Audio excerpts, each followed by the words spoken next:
তেল গরম হয়ে গেছে, একটু লবণ দিব। একটু লবণ দিলাম যেন মাছটা যেন লেগে না যায়।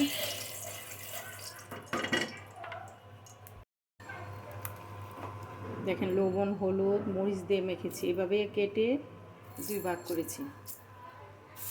তেলে দিয়ে দিলাম।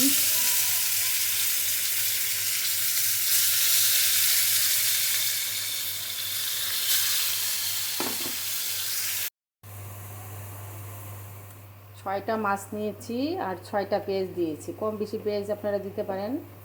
আর পেঁয়াজটা একটু গোল্ডেন কালার হইলে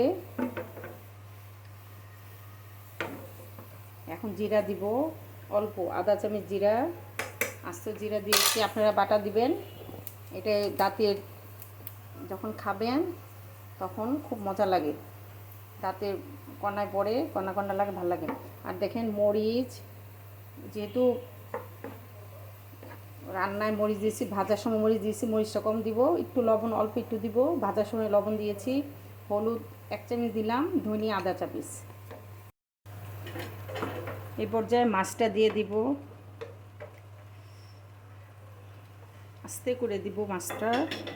দেখেন কিভাবে করি, এই যে মাছটা এরকম উল্টাই দিবেন, এই যে এরকম একটা বড় ফ্রাই প্যানে এটা করতে চেষ্টা করবেন, এই যে মাছটা যেন উল্টানো যায়।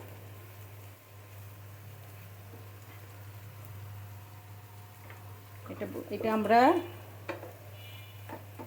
মাছের 2 পেঁয়াজি বা কই মাছের 2 পেঁয়াজি বলি, 2 পেঁয়াজা।